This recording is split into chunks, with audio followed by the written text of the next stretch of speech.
Biggest success stories in Cincinnati over the past 10 years is Taft High School. It proves how showing someone you believe in them can not only change that person, but the entire community as well. ABC's Ron Claiborne visited the school recently, joins us now live from New York with his perspective. Ron? Clyde, the Harvard School of Education came out with a report about 6 months ago. Little notice at the time. It was called How High Schools Become Exemplary, and they looked at 10 high schools around the country which had gone from, frankly, terrible to outstanding high schools, and Taft High there in Cincinnati was one of them. We spent 4 days at Taft High all day just a few weeks ago, and what we saw there could be a lesson to schools all around the country. For years, Cincinnati's Taft High was notorious. Teachers did not want to teach there. Dilapidated, crime-ridden, full of failing, forgotten students. The worst slum school in the city. So dysfunctional, each clock told a different time, all of them wrong. Then 9 years ago, Taft got a new principal. Hey, let's hurry up. I don't want to hear it. Don't talk. His name, Anthony Smith, and the motto he brought to Taft, failure is not an option. What does failure is not an option mean? We're not going to let you fall through the cracks. You going to have an A in that class? A. Not A. First, Smith had to re-energize the teachers. They were working hard, but working hard in the wrong direction. Together, they teamed up to monitor every student, and at daily meetings, teachers identified those falling behind.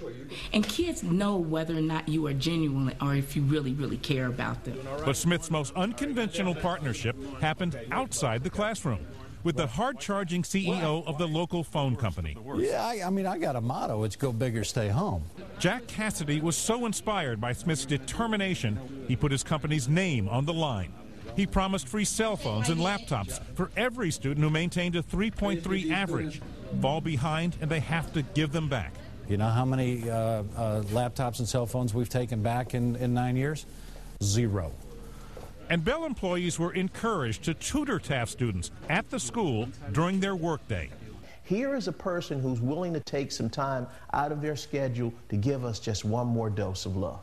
The result, Taft has been transformed.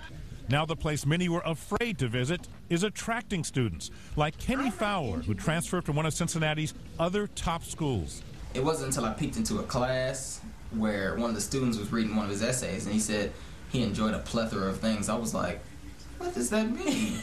and they were just high-fiving each other and everything. I was like, wow. And a school with an almost all-black student body has closed the racial achievement gap. Taft students now outscore white students in Ohio on math, reading, and science. Graduation rate is now 95%. 10 years ago, it was 18, 12. And this spring, the old Taft becomes this, a gleaming new $18 million school. We visited with a group of students seeing it for the first time. And the clock. That works. You have to look at these children like they're the most important part of your life. And if you do that, you'll be able to replicate it. I can teach you how to be a good teacher.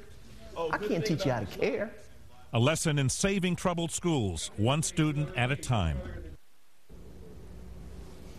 And a key component in Taft's success, Mr. Smith said, was that they teach reading and writing skills across the curriculum, not just in English class, but in all classes, including mathematics. An amazing thing, Clyde and Tanya, when you talk to Mr. Smith, you take an individual student and say, what do you know about Jane Smith? He knew everything about how they were doing academically. He knew everything about their family background. He knew about everything about each and one of those hundreds of students. It was truly remarkable.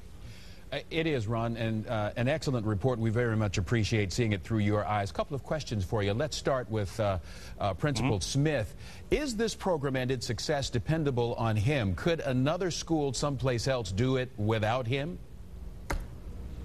You know, that is the real crux of the issue here, and I talked to him about that. He says he believes what they're doing there is transferable, is replicable at other schools. But, you know, he's a man of such amazing charisma and ingenuity and determination. It made me wonder if and when he moves on, and someday he will move on, will Taft be able to continue with that kind of success, and can it be replicated in other schools? If you don't have someone, a principal at that school with the same kind of charisma and determination that I'm talking about? That's the question. We don't know.